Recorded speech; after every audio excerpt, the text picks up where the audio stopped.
जी भक्तजनों को मेरा निवन प्रणाम। राम राम, जय श्री कृष्णा। पूनम सिहा की दुनिया में आप सभी का बहुत बहुत स्वागत है। श्रीमद् भागवत महापुराण दशम स्कंद 67वां अध्याय द्विविध का उद्धार। राजा परीक्षित ने पूछा, भगवान बलराम जी सर्वशक्तिमान एवं सृष्टि प्रलय की सीमा से परे हैं, अनंत हैं। उनका स्वरूप गुण लीला आदि मन बुद्धि और वाणी के विषय नहीं है। उनकी एक एक लीला लोक मर्यादा से विलक्षण है, अलौकिक है। उन्होंने और जो कुछ अद्भुत कर्म किए हो उन्हें मैं फिर सुनना चाहता हूँ। श्री सुखदेव जी ने कहा, परीक्षित, द्विविध नाम का एक वानर था। वह भौमासुर का सखा, सुग्रीव का मंत्री और मेंद का शक्तिशाली भाई था। जब उसने सुना कि श्री कृष्ण ने भौमासुर को मार डाला, तब वह अपने मित्र की मित्रता के ऋण से उऋण होने के लिए राष्ट्र विप्लव करने पर उतारू हो गया। वह वानर बड़े बड़े नगरों, गांवों, खानों और अहीरों की बस्तियों में आग लगाकर उन्हें जलाने लगा। कभी वह बड़े बड़े पहाड़ों को उखाड़कर उनसे प्रांत के प्रांत चकनाचूर कर देता, और विशेष करके ऐसा काम वह अनार्त काठियावाड़ देश में ही करता था, क्योंकि उसके मित्र को मारने वाले भगवान श्री कृष्ण उसी देश में निवास करते थे। द्विविध वानर में 10,000 हाथियों का बल था। कभी कभी वह दुष्ट समुद्र में खड़ा हो जाता और हाथों से इतना जल उछालता कि समुद्र तट में देश डूब जाते। वह दुष्ट बड़े बड़े ऋषि मुनियों के आश्रमों की सुंदर सुंदर लता वनस्पतियों को तोड़ मरोड़ कर चौपट कर देता और उनके यज्ञ संबंधी अग्नि कुंडों में मलमूत्र डालकर अग्नियों को दूषित कर देता। जैसे भृंगी नाम का कीड़ा दूसरे कीड़ों को ले जाकर अपने बिल में बंद कर देता है, वैसे ही वह मदोन्मत्त वानर स्त्रियों और पुरुषों को ले जाकर पहाड़ों की घाटियों तथा गुफाओं में डाल देता। फिर बाहर से बड़ी बड़ी चट्टानें रखकर उनका मुंह बंद कर देता। इस प्रकार वह देशवासियों का तो तिरस्कार करता ही कुलीन स्त्रियों को भी दूषित कर देता था। एक दिन वह दुष्ट सुललित संगीत सुनकर रेवतक पर्वत पर गया। वहां उसने देखा कि यदुवंश शिरोमणि बलराम जी सुंदर सुंदर युवतियों के झुंड में विराजमान। उनका एक एक अंग अत्यंत सुंदर और दर्शनीय है, और वक्षस्थल पर कमलों की माला लटक रही है। वे मधुपान करके मधुर संगीत गा रहे थे और उनके नेत्र आनंदोन्माद से विहल हो रहे थे।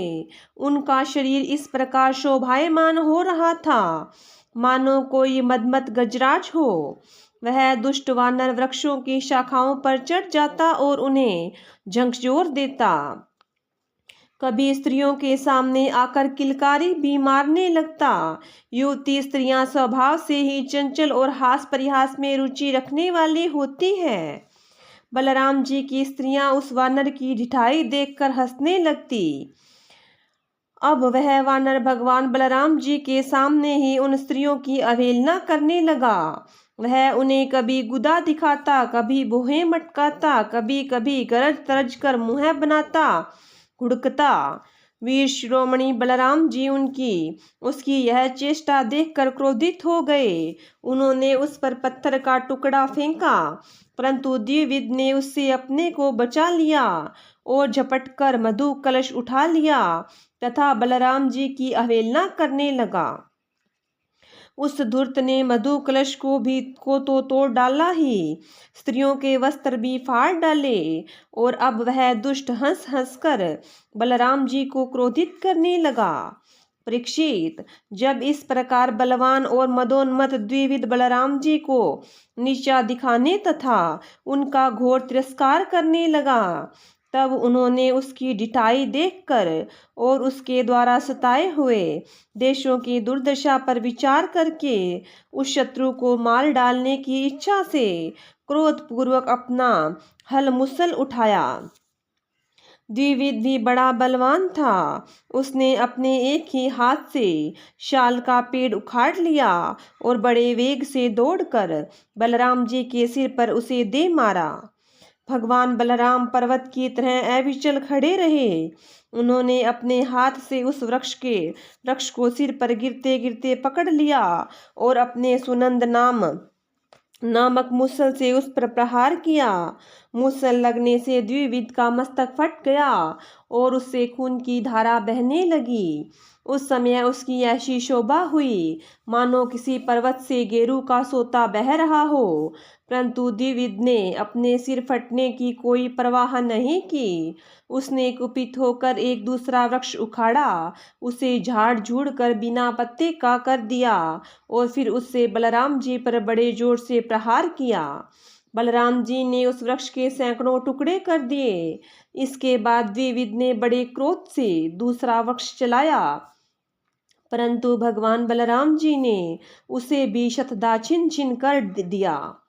इस प्रकार वह उससे युद्ध करता रहा। एक वृक्ष के टूट जाने पर दूसरा वृक्ष उखाड़ता और उससे प्रहार करने की चेष्टा करता। इस तरह सब ओर से वृक्ष उखाड़ उखाड़ कर लड़ते लड़ते उसने सारे वन को ही वृक्षहीन कर दिया। वृक्ष न रहे। तब द्विविद का क्रोध और भी बढ़ गया और वह बहुत चिढ़कर बलराम जी के ऊपर बड़ी बड़ी चट्टानों की वर्षा करने लगा। परंतु भगवान बलराम जी ने अपने मुसल से उन सभी चट्टानों को खेल खेल में ही चकनाचूर कर दिया। अंत में कपिराज द्विविद अपने ताड़ के समान लंबी बाहों से घूसा बांधकर बलराम जी की ओर झपटा और पास जाकर उसने उनकी छाती पर प्रहार किया। अब यदुवंश शिरोमणि बलराम जी ने हल और मुसल अलग रख दिए और क्रुद्ध होकर दोनों हाथों से उसके जत्रुस्थान हंसली पर प्रहार किया। इससे वह वानर खून उगलता हुआ धरती पर गिर पड़ा। परीक्षित, आंधी आने पर जैसे जल में डोगी डगमगाने लगते हैं, वैसे ही उसके गिरने से बड़े बड़े वृक्षों और चोटियों का साथ सारा पर्वत हिल गया। आकाश में देवता लोग जय जय, सिद्ध लोग नमो नमः और बड़े बड़े ऋषि मुनि साधु साधु के नारे लगाने और बलराम जी पर फूलों की वर्षा करने लगे। परीक्षित, द्विविद ने जगत में बड़ा उपद्रव मचा रखा था, अतः भगवान बलराम जी ने उसे इस प्रकार मार डाला और फिर वे द्वारिकापुरी में लौट आए। उस समय सभी पुरंजन परिजन भगवान बलराम जी की प्रशंसा कर रहे थे। 68वां अध्याय। कौरवों पर बलराम जी का कोप और शांब का विवाह।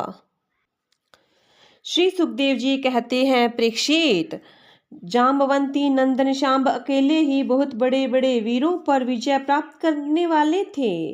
वे स्वयंवर में स्थित दुर्योधन की कन्या लक्ष्मणा को हर लाए। इससे कौरवों को बड़ा क्रोध हुआ। वे बोले, यह बालक बहुत ढीठ है, देखो तो सही, इसने हम लोगों को नीचा दिखाकर बलपूर्वक हमारी कन्या का अपहरण कर लिया। वह तो इसे चाहती भी न थी, अतः इस ढीठ को पकड़कर बांध लो। यदि यदुवंशी लोग रुष्ट भी होंगे तो वे हमारा क्या बिगाड़ लेंगे। वे लोग हमारी ही कृपा से, हमारी ही दी हुई धन धान्य से परिपूर्ण पृथ्वी का उपभोग कर रहे हैं। यदि वे लोग अपने इस लड़के के बंदी होने का समाचार सुनकर यहाँ आएंगे तो हम लोग उसका सारा घमंड चूर चूर कर देंगे और उन लोगों के मिजाज वैसे ही ठंडे हो जाएंगे जैसे संयमी पुरुष के द्वारा प्राणायाम आदि उपायों से वश में की हुई इंद्रियां। ऐसा विचार करके कर्ण, शल, भूरिश्रवा, यज्ञकेतु और दुर्योधन आदि वीरों ने कुरुवंश के बड़े बूढ़ों की अनुमति ली और शांब को पकड़ लेने की तैयारी की। जब महारथी शांब ने देखा कि धृतराष्ट्र का पुत्र मेरा पीछा कर रहा है, तब वे एक सुंदर धनुष चढ़ाकर सिंह के समान अकेले ही रणभूमि में डट गए। इधर कर्ण को मुखिया बनाकर कौरव वीर धनुष चढ़ाए हुए शांब के पास आ पहुंचे। और क्रोध में भरकर उनको पकड़ लेने की इच्छा से खड़ा रहे इस प्रकार ललकारते हुए बाणों की वर्षा करने लगे। परीक्षित, यदुनंदन शांब अचिंत्यशाली भगवान श्री कृष्ण के पुत्र थे। कौरवों के प्रहार से वे उन पर चिढ़ गए, जैसे सिंह तुच्छ हिरणों का पराक्रम देखकर चिढ़ जाता है। सांब ने अपने सुंदर धनुष की टंकार करके कर्ण आदि 6 वीरों पर, जो अलग अलग 6 रथों पर सवार थे, 6 बाणों से एक साथ अलग अलग प्रहार किया। उनमें से 4 बाण उनके 4 घोड़ों पर, एक उनके सारथियों पर और एक उन महान धनुषधारी रथी वीरों पर छोड़ा। शांब ने इस अद्भुत हस्त लाघव को देखकर विपक्षी वीर भी मुक्त कंठ से उसकी प्रशंसा करने लगे। इसके बाद उन 6 वीरों ने एक साथ मिलकर शांब को रथहीन कर दिया। 4 वीरों ने एक बाण से उनके 4 घोड़ों को मारा। एक ने सारथी को, एक ने शांब का धनुष काट डाला। इस प्रकार कौरवों ने युद्ध में बड़ी कठिनाई और कष्ट से शांब को रथहीन करके बांध लिया। इसके बाद वे उन्हें तथा अपनी कन्या लक्ष्मणा को लेकर जय मनाते हुए हस्तिनापुर लौट आए। परीक्षित, नारद जी से यह समाचार सुनकर यदुवंशियों को बड़ा क्रोध आया। वे महाराज उग्रसेन की आज्ञा से कौरवों पर चढ़ाई करने की तैयारी करने लगे। बलराम जी कलह प्रधान कलयुग के सारे पाप ताप को मिटाने वाले हैं। उन्होंने कुरुवंशियों और यदुवंशियों के लड़ाई झगड़े को ठीक न समझा। यद्यपि यदुवंशी अपनी तैयारी पूरी कर चुके थे, फिर भी उन्होंने उन्हें शांत कर दिया और समय सूर्य के समान तेजस्वी रथ पर सवार होकर हस्तिनापुर गए। उनके साथ कुछ ब्राह्मण और यदुवंश के बड़े बूढ़े भी गए। उनके बीच में बलराम जी की ऐसी शोभा हो रही थी मानो चंद्रमा ग्रहों से घिरे हुए हो। हस्तिनापुर पहुंचकर बलराम जी नगर के बाहर एक उपवन में ठहर गए और कौरव लोग क्या करना चाहते हैं, इस बात का पता लगाने के लिए उन्होंने उद्धव जी को धृतराष्ट्र के पास भेजा। उद्धव जी ने कौरवों की सभा में जाकर धृतराष्ट्र, भीष्म पितामह, द्रोणाचार्य, बृहस्पति और दुर्योधन की विधि पूर्वक अभ्यर्थना वंदना की और निवेदन किया कि बलराम जी पधारे हैं। अपने परम हितैषी और प्रियतम बलराम जी का आगमन सुनकर कौरवों की प्रसन्नता की सीमा न रही। वे उद्धव जी का विधि पूर्वक सत्कार करके अपने हाथों में मांगलिक सामग्री लेकर बलराम जी की अगवानी करने चले। फिर अपनी अपनी अवस्था और संबंध के अनुसार सब लोग बलराम जी से मिले तथा उनके सत्कार के लिए उन्हें गऊ अर्पण की एवं अर्घ्य प्रदान किया। उनमें जो लोग भगवान बलराम जी का प्रभाव जानते थे, उन्होंने सिर झुकाकर उन्हें प्रणाम किया। तदंतर उन लोगों ने परस्पर एक दूसरे का कुशल मंगल पूछा और यह सुनकर कि सब भाई बंधु सकुशल है, बलराम जी ने बड़ी धीरता और गंभीरता के साथ यह बात कही।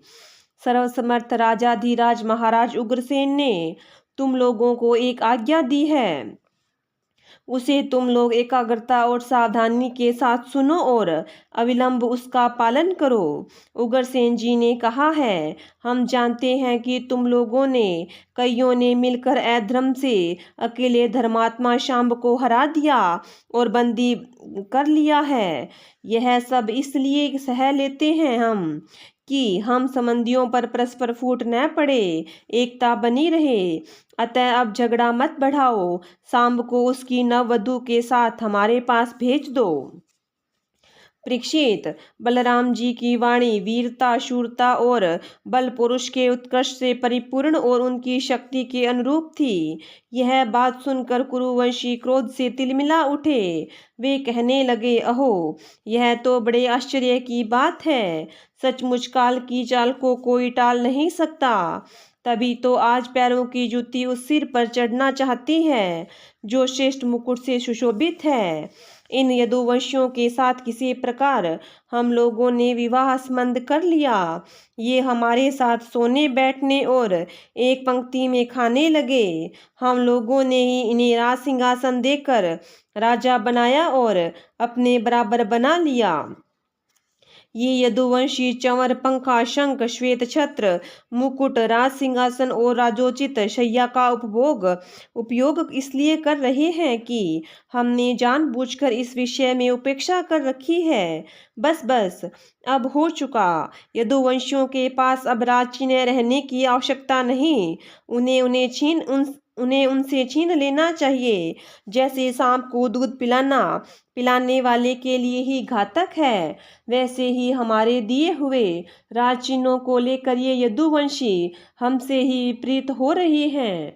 देखो तो भला, हमारे ही कृपा प्रसाद से तो इनकी बढ़ती हुई, और अब ये निर्लज होकर हम ही पर हुक्म चलाने चले हैं। शोक है, शोक है। जैसे सिंह का ग्रास कभी भेड़ा नहीं छीन सकता, वैसे ही यदि भीष्म, द्रोण, अर्जुन आदि कौरववीर जानबूझकर न छोड़ दे, न दे दे, तो स्वयं देवराज इंद्र भी किसी वस्तु का उपभोग कैसे कर सकते हैं। श्री सुखदेव जी कहते हैं, परीक्षित, कुरुवंशी अपनी कुलीनता, बांधुओं, परिवार वालों के बल और धन संपत्ति के घमंड में चूर हो रहे हैं। उन्होंने साधारण शिष्टाचार की भी परवाह नहीं की और वे भगवान बलराम जी को इस प्रकार दुर्वचन कहकर हस्तिनापुर लौट गए। बलराम जी ने कौरवों की दुष्टता, अशिष्टता देखी और उनसे उनके दुर्वचन भी सुने। अब उनका चेहरा क्रोध से तमतमा उठा। उस समय उनकी ओर देखा तक नहीं जाता था।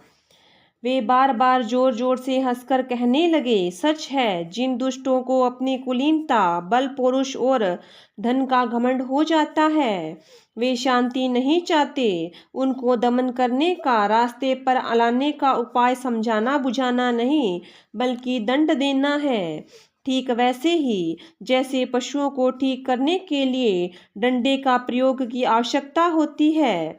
भला देखो तो सही, सारे यदुवंशी और श्री कृष्ण भी क्रोध से भरकर लड़ाई के लिए तैयार हो रहे थे। मैं उन्हें शनि शनि समझा बुझाकर इन लोगों को शांत करने के लिए, सुलह करने के लिए यहाँ आया। फिर भी ये मूर्ख ऐसी दुष्टता कर रहे हैं। इन्हें शांति प्यारी नहीं, कलह प्यारा है।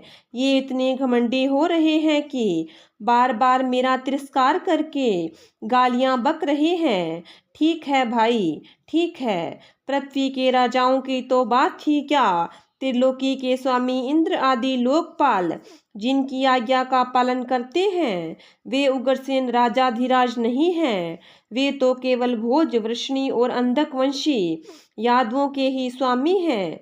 क्यों? जो सुधर्मा सभा को अधिकार में करके उसमें विराजते हैं, और जो देवताओं के वृक्ष पारिजात को उखाड़ कर ले जाते और उसका उपभोग करते हैं, वे भगवान श्री कृष्ण भी राज सिंहासन के अधिकारी नहीं हैं। अच्छी बात है। सारे जगत के स्वामिनी भगवती लक्ष्मी जिनके चरण कमलों की उपासना करती है, लक्ष्मी स्वयं उनके चरण कमलों की उपासना करती है।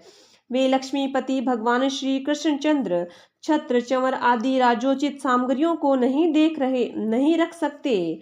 ठीक है भाई, जिनके चरण कमलों की धूल संत पुरुषों द्वारा सेवित गंगा आदि तीर्थों को भी तीर्थ बनाने वाली है।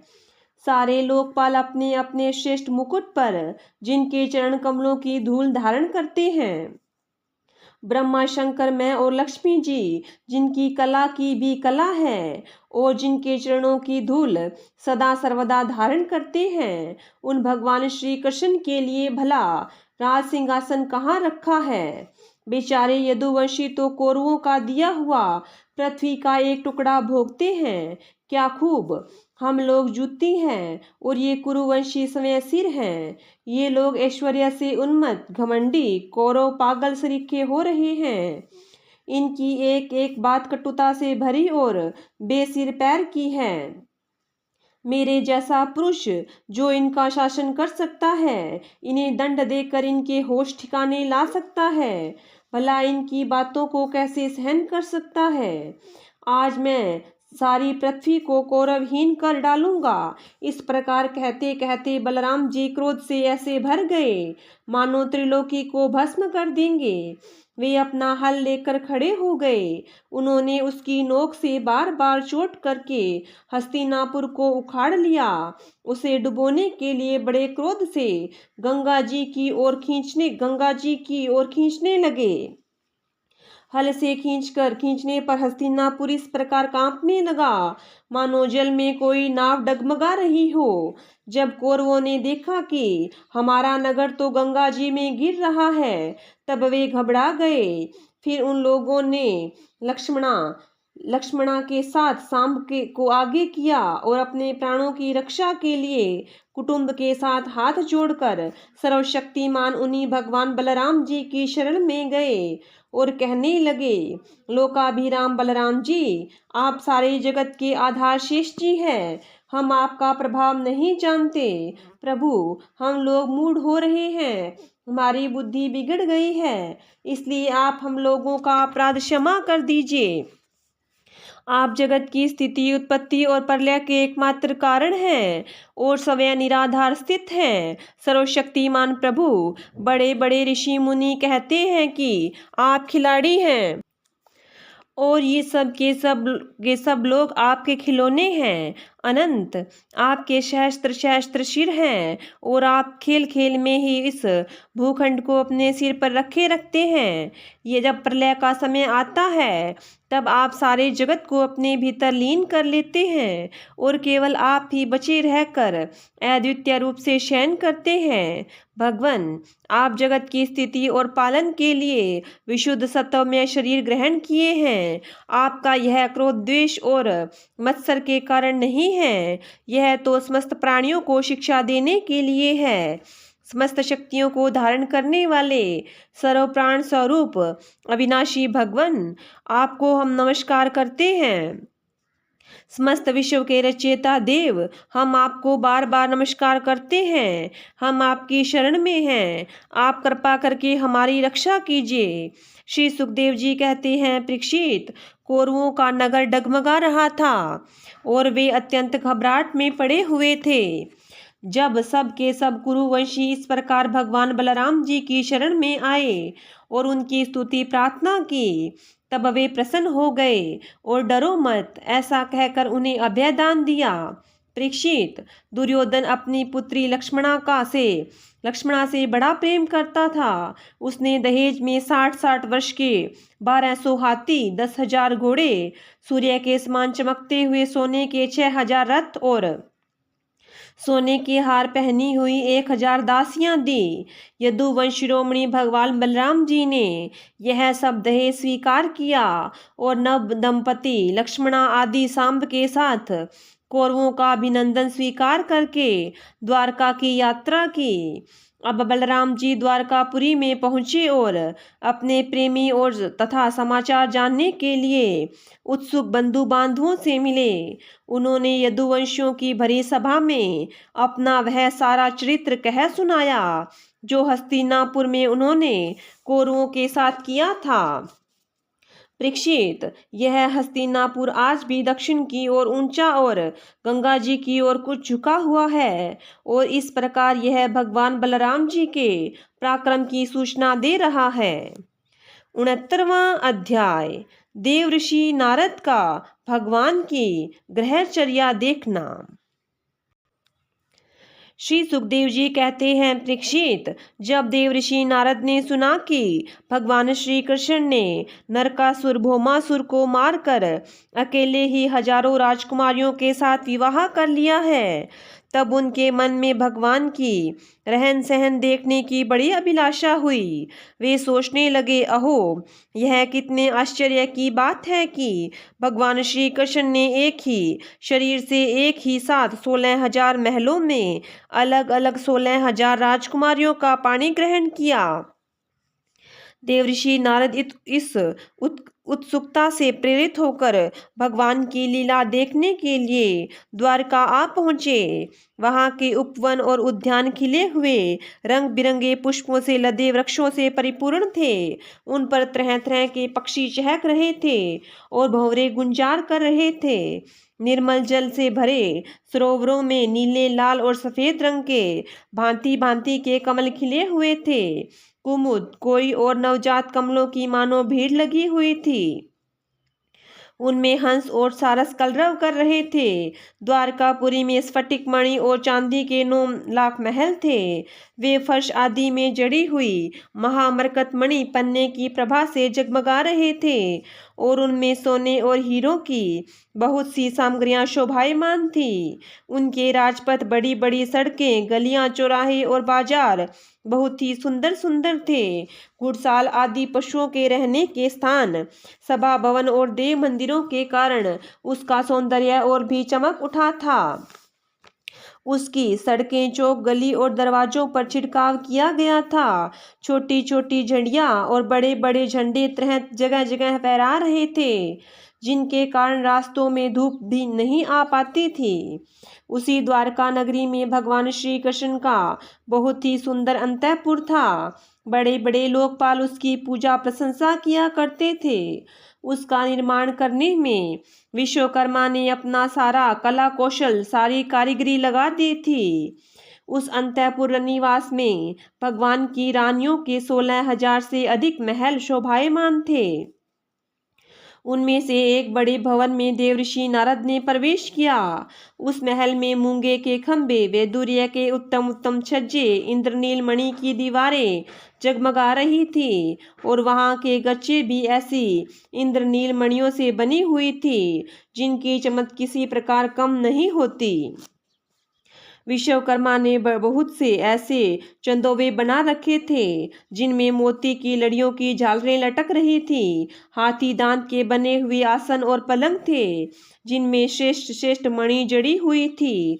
बहुत सी दासियां गले में सोने के हार पहने और सुंदर वस्त्रों से सुसज्जित होकर तथा बहुत से सेवक भी जामा, पगड़ी और सुंदर सुंदर वस्त्र पहने और जड़ाऊ कुंडल धारण किए अपने अपने काम में व्यस्त थे और महल की शोभा बढ़ा रहे थे। अनेकों रतन प्रदीप अपनी जगमगाहट से उसका अंधकार दूर कर रहे थे। अगर की धूप देने के कारण झरोखों से धुआं निकल रहा था। उसे देखकर रंग बिरंगे मणिमय छज्जों पर बैठे हुए मोर बादलों के भ्रम से कूक कूक कर नाचने लगते। देवऋषि नारद ने देखा कि भगवान श्री कृष्ण उस महल की स्वामिनी रुक्मिणी जी के साथ बैठे हुए हैं और वे अपने हाथों भगवान के को सोने की डंडी वाले चंवर से हवा दे रही है। यद्यपि उस महल में रुक्मिणी जी के समान ही गुण, रूप, अवस्था और वेशभूषा वाली सहस्त्रों दासियां भी हर समय विद्यमान रहती थी। नारद जी को देखते ही समस्त धर्मिणियों के मुकुटमणि भगवान श्री कृष्ण रुक्मिणी जी के पलंग से सहसा उठ खड़े हुए। उन्होंने देवऋषि नारद के युगल चरणों में मुकुट युक्त सिर से प्रणाम किया और हाथ जोड़कर उन्हें अपने आसन पर बैठाया। परीक्षित, इसमें संदेह नहीं कि भगवान श्री कृष्ण चराचर जगत के परम गुरु हैं और उनके चरणों की धोवन गंगा जल सारे जगत को पवित्र करने वाला है। फिर भी वे परम भक्त वत्सल और संतों के परम आदर्श उनके स्वामी हैं। उनका एक असाधारण नाम ब्रह्मण्य देव भी है। वे ब्राह्मणों को ही अपना आराध्य देव मानते हैं। उनका यह नाम उनके गुण के अनुरूप एवं उचित ही है। तभी तो भगवान श्री कृष्ण ने स्वयं ही नारद जी के पांव पखारे और उनका चरणामृत अपने सिर पर धारण किया। नर शिरोमणि नर के सखा सर्वदर्शी पुराण पुरुष भगवान नारायण ने शास्त्रोक्त विधि से देव ऋषि शिरोमणि भगवान नारद की पूजा की। इसके बाद अमृत से भी मीठे किंतु थोड़े शब्दों में उनका स्वागत सत्कार किया और फिर कहा, प्रभु आप तो स्वयं समग्र ज्ञान, वैराग्य, धर्म, यश और श्री और ऐश्वर्य से पूर्ण हैं। आपकी हम क्या सेवा करें। देवऋषि नारद ने कहा, भगवान, आप समस्त लोकों के एकमात्र स्वामी हैं। आपके लिए यह कोई नई बात नहीं है कि आप अपने भक्तजनों से प्रेम करते हैं और दुष्टों को दंड देते हैं। परम यशस्वी प्रभु, आपने जगत की स्थिति और रक्षा के द्वारा समस्त जीवों का कल्याण करने के लिए स्वेच्छा से अवतार ग्रहण किया है। भगवान, यह बात हम भली भांति जानते हैं। यह बड़े सौभाग्य की बात है कि आज मुझे आपके चरण कमलों के दर्शन हुए। आपके ये चरण कमल संपूर्ण जनता को परम साम्य मोक्ष देने में समर्थ है। जिनके ज्ञान की सीमा ही नहीं है, वे ब्रह्मा शंकर आदि सदा सर्वदा अपने हृदय में उनका चिंतन करते रहते हैं। वास्तव में वे श्री चरण और संसार रूप कुएं में गिरे हुए लोगों को बाहर निकालने के लिए अवलंबन हैं। आप ऐसी कृपा कीजिए कि आपके उन चरण कमलों की स्मृति सदैव बनी रहे और मैं चाहे जहाँ जैसे रहूं, उनके ध्यान में तन्मय रहूं। परीक्षित, इसके बाद देवऋषि नारद योगेश्वरों के भी ईश्वर भगवान श्री कृष्ण की योग माया का रहस्य जानने के लिए उनकी दूसरी पत्नी के महल में गए। वहां उन्होंने देखा कि भगवान श्री कृष्ण अपनी प्राण प्रिया और उद्धव जी के साथ चौसर खेल रहे हैं। वहां भी भगवान ने खड़े होकर उनका स्वागत किया, आसन पर बैठाया और विविध सामग्रियों के द्वारा बड़ी भक्ति से उनकी अर्चा पूजा की। इसके बाद भगवान ने नारद जी से अनजान की तरह पूछा, आप यहाँ कब पधारे? आप तो परिपूर्ण आत्मा राम आप्तकाम हैं और हम लोग हैं अपूर्ण। ऐसी अवस्था में भला हम आपकी क्या सेवा कर सकते हैं? फिर भी ब्रह्म स्वरूप नारद जी, आप कुछ न कुछ आज्ञा अवश्य कीजिए और हमें सेवा का अवसर देकर हमारा जन्म सफल कीजिए। नारद जी यह सब देख सुनकर चकित और विस्मित हो गए। वे वहां से उठकर चुपचाप दूसरे महल में चले गए। उस महल में भी देवऋषि नारद ने देखा कि भगवान श्री कृष्ण अपने नन्हे नन्हे बच्चों को दुलार रहे हैं। वहां से फिर उन्होंने दूसरे महल में गए तो क्या देखते हैं कि भगवान श्री कृष्ण स्नान की तैयारी कर रहे हैं। इस प्रकार देवऋषि नारद ने विभिन्न महलों में भगवान को भिन्न भिन्न कार्य करते देखा। कहीं वे यज्ञ कुंड में हवन कर रहे थे तो कहीं पंच महायज्ञों से देवता आदि की आराधना कर रहे थे, कहीं ब्राह्मणों को भोजन करा रहे थे तो कहीं यज्ञ का अवशेष समय भोजन कर रहे हैं, कहीं संध्या कर रहे हैं तो कहीं मौन रहकर गायत्री का जप कर रहे हैं, कहीं हाथों में ढाल तलवार लेकर उनको चलाने के पैंतरे बदल रहे हैं, कहीं घोड़े हाथी अथवा रथ पर सवार होकर श्री कृष्ण विचरण कर रहे हैं, कहीं पलंग पर सो रहे हैं तो कहीं वंदीजन उनकी स्तुति कर रहे हैं। किसी महल में उद्धव आदि मंत्रियों के साथ किसी गंभीर विषय पर परामर्श कर रहे हैं तो कहीं उत्तमोत्तम वरांगनाओं से घिरकर जल क्रीड़ा कर रहे हैं, कहीं श्रेष्ठ ब्राह्मणों को वस्त्र आभूषण से सुसज्जित गौओं का दान कर रहे हैं तो कहीं मंगलमय इतिहास पुराणों का श्रवण कर रहे हैं, कहीं किसी पत्नी के महल में अपनी प्राण प्रिया के साथ हास्य विनोद की बातें करते हंस रहे हैं तो कहीं धर्म का सेवन कर रहे हैं, कहीं अर्थ का सेवन कर रहे हैं, धन संग्रह और धन वृद्धि के कार्य में लगे हुए हैं तो कहीं धर्मानुकूल गृहस्थोचित विषय का उपभोग कर रहे हैं, कहीं एकांत में बैठकर प्रकृति से अतीत पुराण पुरुष का ध्यान कर रहे हैं तो कहीं गुरुजनों को इच्छित भोग सामग्री समर्पित करके उनकी सेवा शुश्रूषा कर रहे हैं। देवऋषि नारद ने देखा कि भगवान श्री कृष्ण किसी के साथ युद्ध की बात कर रहे हैं तो किसी के साथ संधि की, कहीं भगवान बलराम जी के साथ बैठकर सत्पुरुषों के कल्याण के बारे में विचार कर रहे हैं, कहीं उचित समय पर पुत्र और कन्याओं का उनके सदृश पत्नी और वरों के साथ बड़ी धूमधाम से विधिवत विवाह कर रहे हैं, कहीं घर से कन्याओं को विदा कर रहे हैं तो कहीं बुलाने की तैयारी में लगे हुए हैं। योगेश्वर भगवान श्री कृष्ण के इस विराट उत्सव को देखकर सभी लोग विस्मित चकित हो जाते थे। कहीं बड़े बड़े यज्ञों के द्वारा अपनी कला रूप देवताओं का यजन पूजन और कहीं कुएं, बगीचे और मठ आदि बनवाकर इष्टापूर्त धर्म का आचरण कर रहे हैं। कहीं श्रेष्ठ यादवों से घिरे हुए सिंधु देशीय घोड़े पर सवार चढ़कर मृज्ञा कर रहे हैं और उनमें यज्ञ के लिए मृग्य पशुओं का ही वध कर रहे हैं। और कहीं प्रजा में तथा अंतःपुर के महलों में वेश बदलकर छिपे रूप से सबका अभिप्राय जानने के लिए विचरण कर रहे हैं। क्यों न हो भगवान योगेश्वर जो हैं। परीक्षित, इस प्रकार मनुष्य की सी लीला करते हुए ऋषिकेश भगवान श्री कृष्ण की योग माया का वैभव देखकर देवऋषि नारद जी ने मुस्कुराते हुए उनसे कहा, योगेश्वर आत्मदेव, आपकी योग माया ब्रह्मा जी आदि बड़े बड़े महामायावियों के लिए भी अगम्य है, परंतु हम आपकी योग माया का रहस्य जानना चाहते हैं, क्योंकि आपके चरण कमलों की सेवा करने से वह समय ही हमारे सामने प्रकट हो गई है। देवताओं की भी आराध्य देव भगवान 14 भुवन आपके सुयश से परिपूर्ण हो रहे हैं। अब मुझे आज्ञा दीजिए कि मैं आपके त्रिभुवन पावनी लीला का गान करता हुआ उन लोकों में विचरण करूं।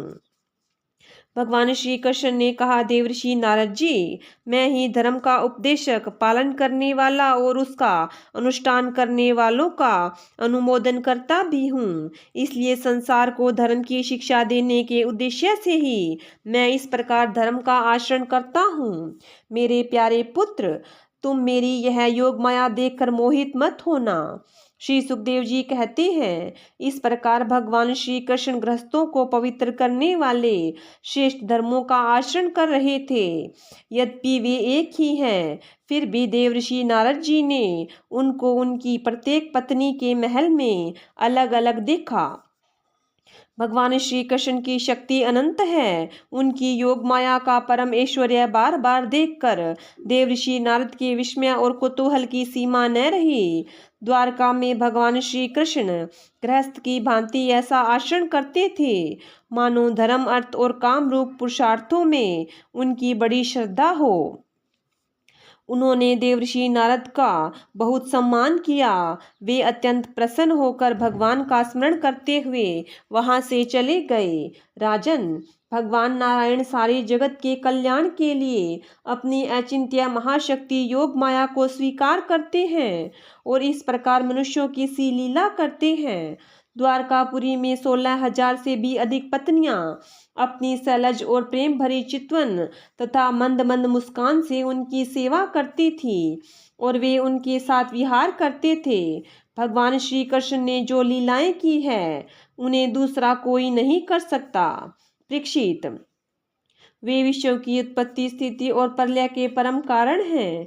जो उनकी लीलाओं का गान श्रवण करने वालों का अनुमोदन करता है, उसे मोक्ष के मार्ग स्वरूप भगवान श्री कृष्ण के चरणों में परम प्रेम में भक्ति प्राप्त हो जाती है। श्रीमद् भागवत महापुराण 10वें स्कंद 69वां अध्याय समाप्त। बोलिए विष्णु भगवान की जय हो। बोलिए कृष्ण भगवान की जय हो।